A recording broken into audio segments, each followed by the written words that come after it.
Hello everybody, I'm Jalen, and today is going to be a pretty all over the place episode in that we're going to collect some wither skulls and kill the wither, and I'm going to raid my first ocean temple ever and get a conduit created for our underwater area. But before all of that, I wanted to tie up a few loose ends from recent episodes, starting with just adding a few details around the area down here. First one being some barrels in the pumpkin patch here so they can move the big pumpkins around. Simple little designs, but they definitely convey the idea here. I like using the stone cutters as the little front wheel. I think it does the trick. Yeah, I also wanted to get a well in the front yard here, so I just went with a nice simple well design using the nether brick again to match it with the mansion and the dark theme we got going on. I think it looks nice. I could have maybe used a different material, but I like how it goes together. Then I went around and just spread a bunch of bone meal just to make the place feel a little more established, like it's been there a while. And I had also mentioned when I put the pumpkin patch together that I was gonna plant some pumpkins underneath the house here where we got this area kind of created, so spent a little time smoothing it out a little bit. Then I got 2 stacks of pumpkins planted, so it'll be nice to be able to just come here and harvest a quick couple stacks of pumpkins. I could even come back sometime and decorate this area and actually do something fun with it, but it's pretty low on my priority list for right now. I've got lots of things building up. I then went around and added just a few more colorful trees around here, and I was going with slightly smaller versions here, and they actually end up looking pretty good, and they are quite a bit easier, so make it even easier to fill the forest out a little bit. I'll still do some tall ones here and there, but they definitely do the job of filling the space. And last but not least, of course, we've got to do the interior for our haunted mansion here.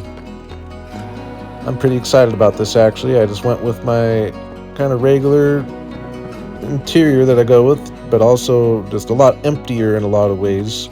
Try to make it feel abandoned, but what really gives it the haunted theme, number one, is going around with the spider webs. Just make it feel like no one's been there a while, and just leaving the fire off, and just kind of having everything be a little emptier. But then the ritual going on in the middle of the floor here is what really brings it together. And I really liked how the candles look, so I just went with the candlelight, took all the torches out, so the whole place is just lit by candles and the spider webs, and I think we've really got the haunted vibe we're going for. It's definitely nothing too fancy in here, but even if I hadn't have told you it was a haunted house, you'd know it was a haunted house when you got in here, and that's the whole thing I was trying to create. And I'm actually going to move in here a little bit. I got lots of chests hiding around, and I'm filling up in my original starter base over here, and this will be kind of a fun place to live. And one of the coolest reasons is one of the coolest exits coming out of the house. It's always cool to have a cool view when you exit your base, and I think this is just an awesome one, very unique. But yeah, another thing I've been procrastinating on since I built the windmill and the barn over here was actually giving them some function, which is to be a couple micro farms. And this is going to be a villager powered wheat farm here at the windmill. So I take all the wheat out we planted because I needed to get a cart system underneath, and I had it empty out into the windmill here itself, which I think ended up being kind of cool and useful. Yeah, it's got the system all set up, making sure it works. Throw down a cup of wheat, make sure that it'll drop off into the chest correctly.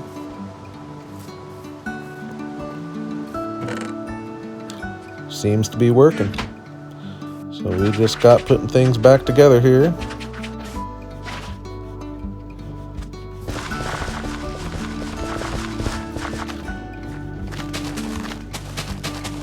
And got going on a very simple interior here. I can come and decorate this more as usual, but I get a couple things in here so the villager will have a comfortable place to live.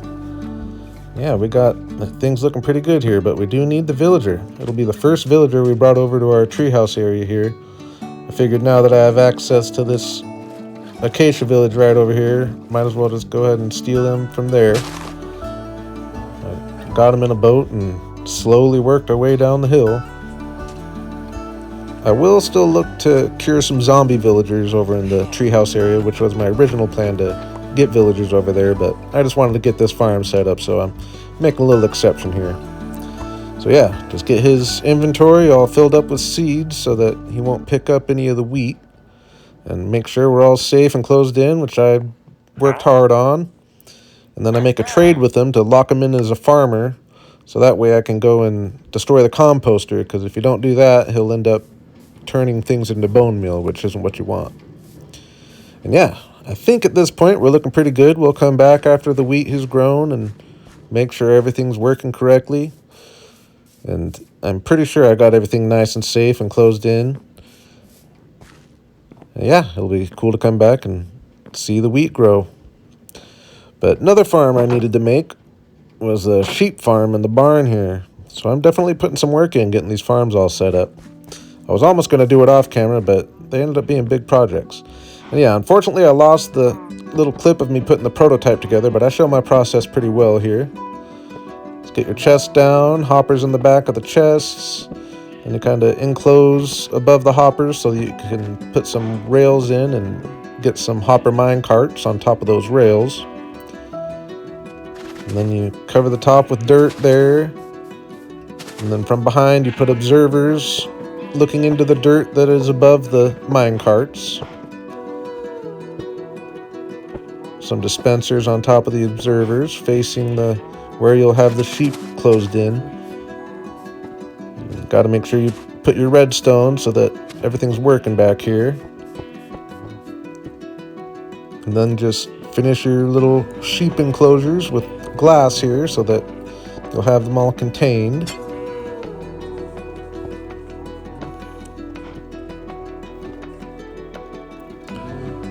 At that point, we got ourselves 8 sheep modules put together here.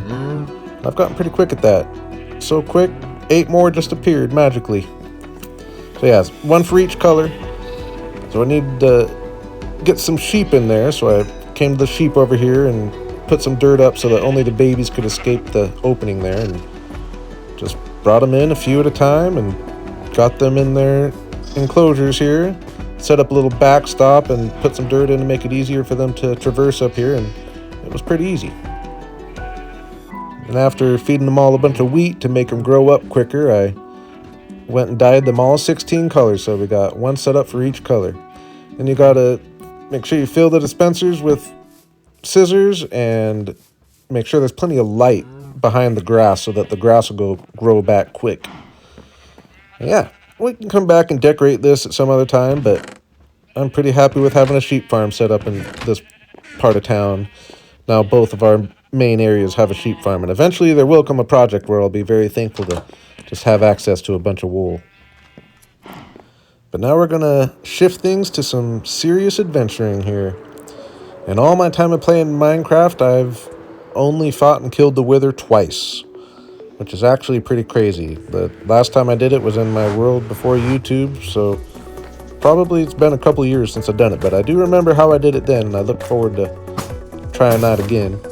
But you need to get the heads first, so I made my way to the fortress here, and when I first entered, I was pretty bored with the low amount of mobs, so I spent a little time getting some quartz, because I know that's going to come in handy. But yeah, like I said, I was pretty unimpressed when I was walking around. I was not seeing very many mobs at all. Eventually I did see a couple withers here, but I didn't have much luck. But most of the time it was just empty hall after empty hall. I didn't quite understand it. I've never really seen a nether fortress like this before, actually. So I thought maybe if I just stayed in one spot for a second and let things kind of spawn, that might do the trick. So I just harvested a bunch of nether bricks, and that was definitely a good idea. When I came back out, there were a lot more mobs, and this is what I was looking for. Started seeing plenty of withers.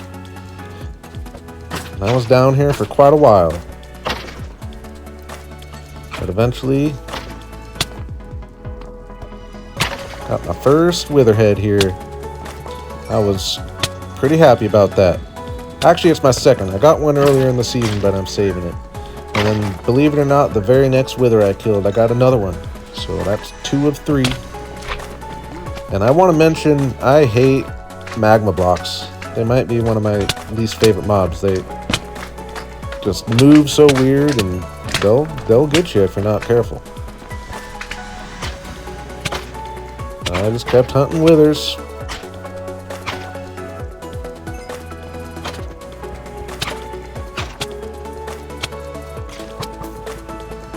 After a while, we got the 3rd.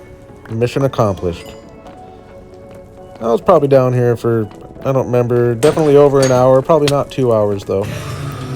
But in the end, it'll be worth it. We're probably not going to go the full beacon today, but we will go ahead and fight the wither. But before we do that, I wanted to break things up a little bit with my mission for a conduit, which I've actually never done in all my time of playing Minecraft. And I knew I had a couple shipwrecks in the area, so I just flew around till I found one, and hoping for the best when I'm looking in the chests. We'll take the armor trims, even though I still, after all this time, have yet to use one. And we did find a treasure map in the first boat we looked in, so we'll take that. So I got following it west here,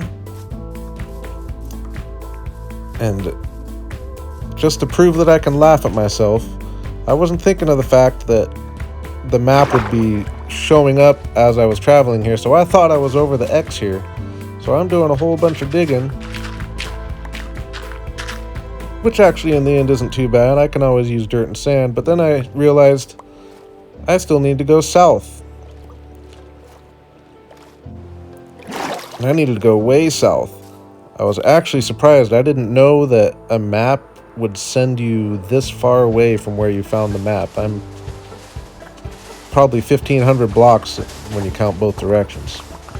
But we end up finding the chest, and as most chests have, a heart of the sea. So that's the first mission. We will take that. And then I knew I had this ocean temple over here, which, again, I have never raided one of these. I have seen it done quite a few times, I would say, but I will say before I did this, I didn't watch a video on it. I thought it'd be fun to just try to explore it best I could myself, so I just poked in there and swam around, couldn't find nothing. Went up for some breath and poked in at another spot, and then I was getting shot by the guardian there. And the one thing I did remember from the videos is to just get the guardian between you and a post. And I was actually surprised how easy this really turned out. I feel like I tried it many years ago, and it was just way too hard, and I just got scared away and never tried it again. But I'll be honest, this was a lot easier than I thought it was going to be. So we got all 3 killed there. I've never had sponge. I've never had prismarine. This is quite humongous for me, actually. To think I've never built with prismarine is pretty crazy. And we're going to need some for our conduit, so I mined a little from the bottom. We'll actually come back and really raid the temple later for all the sponge and all that. Right now I just wanted to get my conduit, so I hunted a few nautilus shells and put them together with the heart of the sea and created my first ever conduit. So this is actually a pretty big episode for me, doing things I don't normally do, quite different, and I'm really having fun with it. So figuring out where we're going to put our conduit here. I know that if we make a full powered conduit, it has a range of 96 blocks, so I just try to find a nice centered place in the water here to kind of cover the whole bay, and it actually ends up doing pretty decent. So I got the system made here. It was powered, but I had done a little research on this and I realized it wasn't full powered. And it took me a second to realize that I hadn't completed the shape right around the conduit there. I needed to fill it in like this. Now we got a full powered conduit, which I have never had, and I'm real excited about this new experience here. Just the better vision underwater and the water breathing, and this is going to be really cool for building my underwater base, which is one of a couple options for the next episode. We shall see. But yeah, giving a warning to anyone whose eyes are sensitive to strobe. close them now, and I will tell you when to open them. When you come out of the water and the conduit loses power, it does this strobing effect, and it just lasts way too long. I feel like they got to change that. It definitely just kills the vibe of the area, I'll be honest. So that's something I'm not a huge fan of, but I'm going to try to get used to it, because I do like it for my underwater base, at least while I'm building it, maybe. But now, it was time to fight the wither here, and I'm coming in prepared with slight reinforcements. I wish it was more, but I used a lot of my iron building the farms, so I don't want to waste too much on this. I fix my bow up, make sure I'm all prepped and armored up. And I'm excited for this. Like I said, the third time I've ever done this. So I went down to level 54 of my mine here. And I went ahead and went down this shaft on the left because I hadn't really mined it out much. And I just dug a little room at the end to spawn the wither in. And then I came back this way a little bit and dug a room where I'm going to put an iron golem. Went ahead and spawned the wither in here, which he actually spawned through the room that I put him in. I didn't make the room big enough, I guess. Didn't know they could do that, but he was right up here, and we went through the first half of the fight by ourselves, just winding them down with the bow and arrow. Unfortunately, the footage is just so dark, and it just looks like this, so I'm just going to skip ahead a little bit. So where we got him in this mode, where he starts diving at us, and this is where I got my golem for, because when he's down low like that, the golem will be able to attack him a little bit. So we'll let him do a little work, and like I said, it would work a lot better if I had a couple of them. It ends up not making a huge difference, but I used all my iron on my farm, so. But it was still fun just watching this guy chase him around, and he did bring him down a little bit for me. And if I had enough iron to just spawn another one or two of those in here, I wouldn't have had to do much work at all through this hard part. But that's alright, it was actually pretty fun. I forgot the arrows didn't affect him when he was in this mode, so I just got attacking with my sword, and it actually wasn't too bad.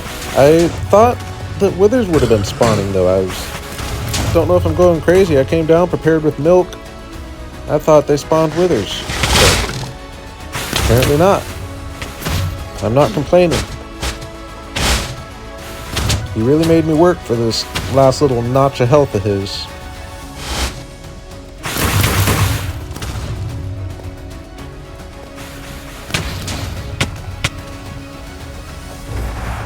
And finally, the death blow. Again, big episode here. Doing the conduit and a beacon. I'm feeling pretty accomplished, I'll be honest with you. And I've really had fun doing it. One of the best parts about the wither fight is all the cobblestone you get, or cobble deep slate specifically. I got full double chest and then some worth. As well as a couple rows of tough, which is coming in handy. I've been using that quite a bit. It goes pretty fast when I'm using it for the fall colored trees there. But yeah, when I stepped out here, I had another realization that when it's raining, you get the conduit effect.